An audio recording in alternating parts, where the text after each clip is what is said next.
मैं वहीद अंसारी रहबर टाइम्स में आपका स्वागत है। 2024 लोकसभा चुनाव की तैयारियां हो चुकी है, बिगुल बज चुका है और आचार संहिता भी लग गई है। ऐसे में सरकार ने दो बड़े झटके दे दिए हैं। पहला झटका, कांग्रेस जो विपक्ष की सबसे बड़ी पार्टी है, उनके अकाउंट को, बैंक अकाउंट को फ्रीज कर दिया है। दूसरी तरफ दिल्ली के मुख्यमंत्री अरविंद केजरीवाल, उनको ईडी द्वारा जेल में डाल दिया गया है।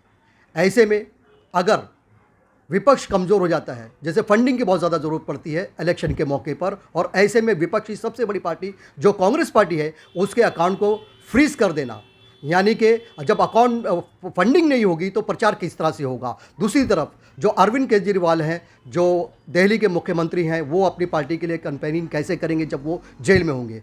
यानी कुल मिलाकर जो सियासत चली जा रही है, रणनीति चली जा रही है, तो वो कहीं ना कहीं सरकार की तरफ से कि विपक्ष को खत्म करने की कोशिश की जा रही है, और बहुत हद तक ये जो बीजेपी है वो कामयाब भी हो चुकी है। ऐसे में जैसे ये खबर सियासी गलियारों तक पहुंचती है तो वहाँ पर भूकंप आ जाता है, एक हड़कंप मच जाती है। दूसरी तरफ जो अवाम है वो भी बेचैन है कि इसके परिणाम क्या होंगे। इन्हीं सब मुद्दों को लेकर बात करने के लिए हमारे साथ मौजूद हैं हसन मुल्लानी, जो प्रोफेसर भी हैं और एडवोकेट भी हैं, और राजनीति के बारे में अच्छी सूझबूझ रखते हैं और बारीकी से इनकी नज़र रहती है। तो आइए उनसे बात करते हैं। हसन मुल्लानी साहब, आपका हमारे चैनल रहबर टाइम्स में बहुत बहुत स्वागत है। जज़ाकल्लाह, शुक्रिया। जैसा कि आप देख रहे हैं, जो सियासत है, किस तरह से जो रणनीति है जो चल रही है, यहाँ पर किसी एक बड़ी विपक्ष जो है कांग्रेस पार्टी, उनका अकाउंट को फ्रीज कर दिया गया है, और दूसरी तरफ जो अरविंद केजरीवाल हैं उनको जेल में डाल दिया गया है। तो क्या पूरी तरह से इन्होंने विपक्ष को ख़त्म कर दिया है? जब मैदान में विपक्ष ही नहीं होगा तो इलेक्शन के क्या मतलब होंगे? और जो बेचैनी है, इसी तरह की जो बेचैनी है वो आवाम में भी है, वो भी ये सोच रहे हैं कि आने वाले वक्त में क्या इसके नताइज होंगे, इसको लेकर बहुत ज़्यादा परेशान हैं। तो इसके बारे में आप क्या सोचते हैं? सबसे पहले रहबर टाइम्स का बहुत बहुत शुक्रिया। बिल्कुल सही कहा आपने, आपका सवाल बिल्कुल दुरुस्त था। ये चीज़ पिछले 6-7 महीने से चल रही थी। अगर आप बहुत संजीदा पत्रकार जो हमारे यूट्यूब चैनल्स पर यूट्यूब के माध्यम से चल रहे हैं, जैसे प्रणब सिंह वाजपेयी है, सोहित मिश्रा है, इसके अलावा रवीश कुमार है, इनके चैनल्स पर आप अगर इनके पुराने वीडियोज़ देखेंगे तो इन्होंने साफ कहा था कि इलेक्शन आते आते कई सारे बड़े नेता जेल के पीछे होंगे। झारखंड के मुख्यमंत्री सोरेन रह गए, अरविंद केजरीवाल है, इसके अलावा अब 7 अलग अलग चरणों में 7 अलग अलग फेजेज़ में इलेक्शन होने हैं। तो अब इसके बाद किसका नंबर आता नहीं आता ये है। उसके अलावा जो इलेक्ट्रल बॉन्ड्स का जो मामला खुला हुआ है वो एक अलग सा बहुत बड़ा दुनिया का सबसे बड़ा स्कैम कहा जा रहा है। बड़े बड़े विशेषज्ञ और इकोनॉमिस्ट हैं, वो बोल रहे हैं कि इतना बड़ा स्कैम अब तक पूरी दुनिया में नहीं हुआ है, वो एक अलग चल रहा है। इसकी तमाम अफरा तफरी के बीच में जो बड़े बड़े डेमोक्रेटिक कंट्री है, जैसे जर्मनी है और अमेरिका है, उनके जो राजदूत इंडिया में रह रहे हैं, उन्होंने भी अपनी चिंता जाहिर की। उन्होंने भी प्रेस के माध्यम से और लेटर्स के माध्यम से ये कहा कि हमारे देश में, इंडिया में जिस अंदाज से जमहूरी डेमोक्रेसी चलती थी, लोकशाही चलती थी, उस अंदाज से नहीं चल रही है, लोकशाही को खतरा है। अब आगे देखते हैं कि क्या होगा। ये अच्छाई और बुराई की लड़ाई ज़्यादा नज़र आ रही है बनिस्बत ताकतवर और कमज़ोर के। ताकतवर तो जाहिर बात है 10 साल में हुकूमत में रहने में और ईडी, सीबीआई, आईटी और तमाम चीज़ों को इस्तेमाल करने के बाद जो सत्ता पक्ष है वो बहुत ताकतवर हो ही चुका है। तो ये ताकतवर और कमज़ोर की लड़ाई की जगह पर अब स्लोली ग्रेजुअली जो विपक्ष में है वो लोग अच्छाई और बुराई की लड़ाई से बताने की कोशिश कर रहे हैं कि अच्छाई और बुराई क्या है, बुराई में और अच्छाई में कितना बड़ा फ़र्क है। भले ही जैसे तैसे भी विपक्ष कोशिश कर रहा है, बस यही। सीनियर एडवोकेट अशोक अरोरा जी, जो 3 बार बार काउंसिल के जनरल सेक्रेटरी भी रह चुके हैं, उन्होंने चिंता जताई है कि जिस तरीके से ये नेताओं की गिरफ्तारी हुई है, या फिर जो बैंक अकाउंट को जो फ्रीज कर दिया गया है, इन सब चीज़ों को देखते हुए उन्होंने साफ कहा है कि ये जो है डेमोक्रेसी का मर्डर है। यानी कि डेमोक्रेसी जो है इससे कहीं ना कहीं ख़त्म होती नज़र आ रही है। इसके बारे में आप क्या क्या सोचना है? बिल्कुल, देश जो हमारा है इसमें तकरीबन 150 करोड़ लोग हैं, बहुत बड़ा देश है हमारा। और यहाँ का जो सिस्टम है, जो हिसाब से हमारा दस्तूर बना हुआ है, पावर जो है वो 3 हिस्से में बटा हुआ है। तो अभी भी हमारे पास कोर्ट्स है, सुप्रीम कोर्ट है, जजेस है, जहाँ पर इंसाफ की गुहार लगाता है। गरीब आज भी उम्मीद करता है कि कोर्ट से फ़ैसला आएगा। आप इलेक्ट्रल बॉन्ड का देख लीजिए, चीफ जस्टिस ऑफ इंडिया ने ही उसका फ़ैसला दिया है। काफ़ी सारे अच्छे फ़ैसले आते हैं। एक हाई कोर्ट में पिटीशन आई थी कल ही कि अरविंद केजरीवाल को सीएम पोस्ट से हटा दे, तो वो हाई कोर्ट ने पिटीशन को रद्द कर दिया। तो ऐसे अच्छे डिसीजंस भी फेवरेबल डिसीजंस भी आते हैं।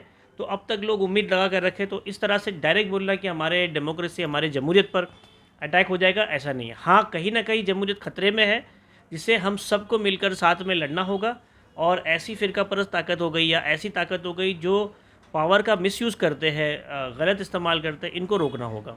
हमारे देश में एक अफ़ीम जो है धर्म के नाम की नशा खिला दिया गया है, और ये हर जगह पर है, सिर्फ़ और सिर्फ हिंदुओं के लिए नहीं, हर धर्म में ऐसे सियासतदान आ गए हैं, ऐसे लीडर आ गए हैं जो अपने धर्म की बात करने पर आगे है, डेवलपमेंटल एजेंडा किसी के पास नहीं। और ये बहुत देर तक नहीं चलता, 5 साल, 5 से 10 साल, अब 10 से और आगे 5 साल चले नहीं चले। अब हालत तो वैसे नज़र नहीं आ रही, मणिपुर जल रहा था, आज लद्दाख में देखो क्या हाल है, उसी तरह से झारखंड में देखिए कितनी सारी परेशानी है, आज भी नक्सली और माओवादी के इलाके आज भी सुरक्षित नहीं है।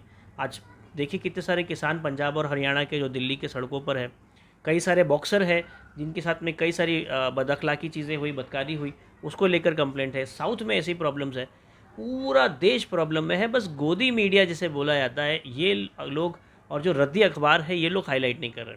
लेकिन असमंजस का माहौल तो बिल्कुल बना हुआ है। अब देखना है कि जो क्षेत्रीय पार्टी है जिनको तोड़ दिया गया है, इन क्षेत्रीय पार्टी में जो इस तरफ है यूपीए के साथ में है, ये कितना वक्त और कितनी ताकत लगाती है और लोग इनको एक्सेप्ट करते हैं या नहीं। मैं फिर से वही बोल दूं कि अगर हम धर्म के बेसिस पर वोट करेंगे और विकास और डेवलपमेंट के बेस पर नहीं करेंगे तो ये सत्यानाशी का जो मामला है ये सिलसिला बढ़ता चला जाएगा।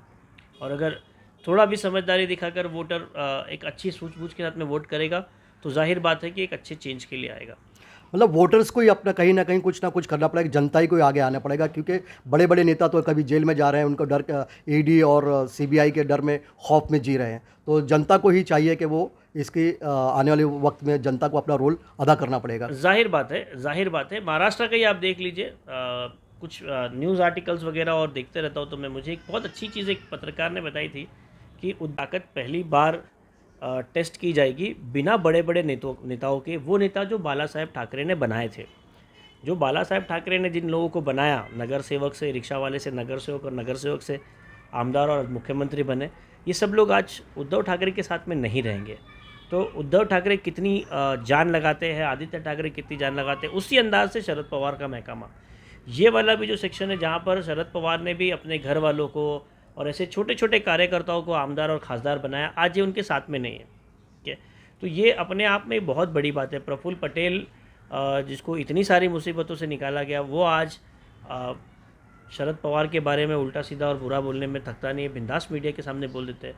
तो ये तमाम जो बदलाव हुए, इसमें शरद पवार 82 साल की उम्र में और उद्धव बाला साहब ठाकरे, ये लोग किस अंदाज से कांग्रेस के साथ मिलकर लड़ते हैं, ये देखने का मामला है। और खासदार की में ही अपने समझ में आ जाएगा कि आने वाले एमएलए इलेक्शन में महाराष्ट्र में और आने वाले कॉरपोरेशन इलेक्शन में महाराष्ट्र में किस तरह की लाइन ऑफ एक्शन देखने को मिलेगी। मुमरा में वैसे खासदार का कोई खास रिजल्ट तो होता नहीं है, लेकिन इस बार अगर मुमरा की आवाम अगर कोशिश करे तो अगर खासदार के लिए भी इलेक्शन में अगर बाहर निकले, वोट का सही इस्तेमाल करें, तो इसका असर तो दिखाई देगा ना।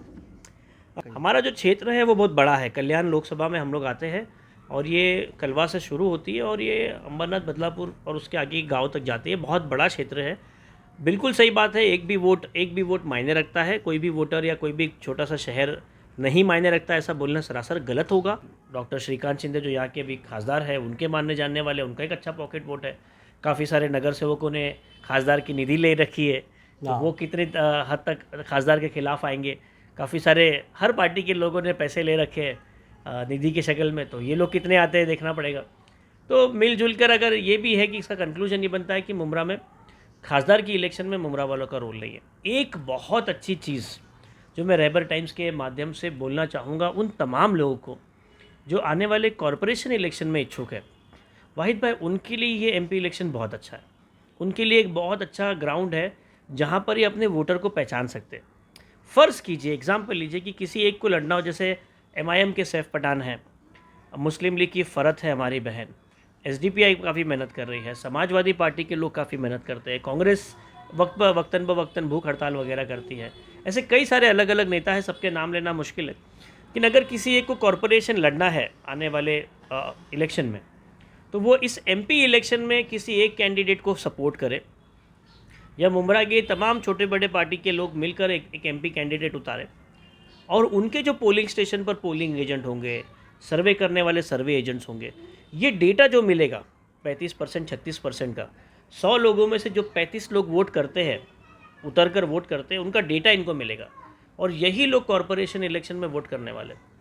तो मुझे बहुत आसान हो जाएगा, उन कैंडिडेट्स को बहुत आसान हो जाएगा समझने में कि बाबा कौन लोग वोट कर रहे हैं। तो हमें 100 लोगों के पीछे नहीं जाना है, वही 35 लोगों के पीछे जाना है जो लोग कॉरपोरेशन में भी उतर कर वोट करेंगे। तो ये बहुत अच्छा सेमीफाइनल मैच है उन लोगों के लिए, उन कॉरपोरेटर्स, भावी नगर सेवकों के लिए, या वो लोग जो हार चुके और वापस लड़ने वाले, उन लोगों के लिए कि इस एमपी इलेक्शन में अपनी ताकत लगाए और पुरजोर कोशिश करे वो डेटा हासिल करने की कि कौन कौन से यादी पर कितने कितने वोटर उतर कर वोट किए, और आप उन तक अप्रोच कर सकते हो और आने वाले 6-7 महीने तक आपको उनके कांटेक्ट में रहना है, क्योंकि 6-7 महीने बाद वो लोग फिर वोट करने वाले हैं। तो इस अंदाज से एमपी इलेक्शन मुमरा में कॉरपोरेशन लेवल में तब्दीली लाने में, एमएलए लेवल पर तब्दीली लाने में बहुत काम आएगी। इंडिया आघाड़ी की जो बात करते हैं हम लोग कि भाई इंडिया आघाड़ी को, राहुल गांधी के हाथ को मजबूत करे, तो उनका जब कैंडिडेट आएगा तो यहाँ के जो आमदार वोट मांगने के लिए आने वाले, तो आमदार से कई सारे लोग चिड़े हुए कि टोरेंट आया हुआ है, ठीक है, और टोरेंट को लेकर चुप्पी बैठी भी है। उसमें इलेक्ट्रल बॉन्ड का मामला भी कल हम फरत ने प्रेस कॉन्फ्रेंस लेकर बताई कि किस तरह से जब यहाँ मुमरा में पास हो तो दोनों तरफ से पब्लिक ही परेशान है, पब्लिक का कुछ बेनिफिट नहीं होने वाला, इसमें बेनिफिट नेताओं का ही होने वाला है। इस तरफ से जाइए या उस तरफ से जाइए, हालत तो हम ही मर रहे हैं और खासकर मुसलमान मर रहा है कहीं ना कहीं। इसीलिए तो अवार साहब ने ऐलान कर दिया है, खास तौर से उन्होंने कहा है कि इस बार जो इलेक्शन लड़े जाएंगे वो मुद्दों की लड़ाई नहीं होगी, विचारधारा की लड़ाई होगी। तो कहीं ना कहीं इस बात को भी यहाँ के लोगों को सोचना चाहिए कि वो विचारधारा क्या है, अवार साहब का इशारा जो है वो किस तरफ है, किसके बारे में बात कर रहे हैं। विचारधारा और मुद्दों की लड़ाई में विचारधारा पे वो वो जब लड़ेंगे तो वो विचारधारा की बात को लेके चलेंगे। तो यहाँ पर आवाम को भी सोचना है कि विचारधारा क्या है और मुद्दे क्या हैं। ये समझ लीजिए, ये ठीक है, बिल्कुल सही कहा उन्होंने, एज ए एमएलए उन्होंने बिल्कुल सही कहा कि इंडिया अलायंस है, मुद्दों की लड़ाई नहीं है, विचारधारा की लड़ाई है। आप अपने घर से नीचे उतर कर किसी भी मुसलमान को राह चलते को पूछ लीजिए कि इंडिया के 3 बड़े प्रॉब्लम क्या है, हमारे देश के 3 बड़े प्रॉब्लम क्या है, या हमारे महाराष्ट्र के 3 बड़े प्रॉब्लम क्या है, तो वो आपकी बात को समझ ही नहीं पाएगा, वो टाल देगा, बोलेगा भाई मुझे मेरा काम करने दे। इनको क्या विचारधारा समझाएंगे आप? आपने इनको क्या परोसा? 10-15 साल आपने कॉन्स्टिट्यूंसी में रहकर क्या विचारधारा का नाप तोल रखा, क्या आपने विचारधारा को रखा, कितना विचारधाराओं पर रहे? अगर ये होता तो जाहिर बात होती कि आज शहर टूटता नहीं, ठीक है, भले कितने भी मुस्लिम चेहरे आए थे, आज शहर टूटता नहीं। आज शहर 2 भाग 3 भाग में जो टूटा हुआ है, आज जो अपोजिशन है, आज रिजर्वेशन प्लॉट के लिए जो भूख हड़तालें हो रही है, हमारी बहनें भूख हड़तालें कर रही है हॉस्पिटल के प्राइवेटाइजेशन को लेकर, ये तमाम चीज़ें, तब विचारधारा कहाँ थी? तब सोचना चाहिए था। तब विचारधारा कहाँ थी? जब 15 साल आप विचार में रहे, 7 साल आप मिनिस्टर रहे। तब तो सत्ता के नशे में मतलब घमंड में चूर थे। घमंड नहीं बोल सकते कि हो सकता है कि आसपास के लोग काफ़ी मामला रहा है कि आसपास के लोग हम देख लेंगे, आप बेफिक्र रहिए, हम कर लेंगे, आप बेफिक्र रहिए, और आसपास के लोग आज वो सब गायब है। तो ये आज खुद पर बन पड़ी है। बिल्कुल, ये दोनों का मामला है। आज विचारधारा से आप कितना भी बोल लीजिए, आप कितना भी बोल लीजिए, मैं आपको अभी बोल देता हूँ कि ये 35 to 40% के बीच में वोटिंग होगी। इसके ऊपर मुमरा वोट नहीं करेगा एमपी इलेक्शन में, तो कतई नहीं करेगा। मतलब हर 10 में से 6 वोटर घर पे बैठे रहेंगे, 6.5 वोटर घर पे बैठे रहेंगे, 3-3.5 वोटरों को फिक्र रहेगी, और वो भी ऐसे डिवाइड होंगे। ये पूरे 35% कंसोलिडेट होकर एक साथ में विचारधारा वाले पार्टी को वोट नहीं करेंगे। यहाँ पर 10-15 हज़ार वोट श्रीकांत शिंदे का बना हुआ है, उनको नरेंद्र मोदी से और अमित शाह से और इससे कुछ लेना देना नहीं है। वो श्रीकांत शिंदे को जानते हैं, उनके काम को जानते हैं, उनकी पार्टी को जानते हैं, उनके लॉयल है, वो वोट करेंगे। आप कितनी भी विचारधारा की तुतारी बजाइए। तो मुमरा का एमपी डॉक्टर श्रीकांत शिंदे है। अब आचार संहिता लग गई है। फिलहाल डॉक्टर जितेंद्र आव्हाड यहाँ के एमएलए, और जितने नगर सेवक थे वो एक्स नगर सेवक है। फिलहाल तो ये सिचुएशन है। आगे क्या होगा वो आगे की बात करेंगे।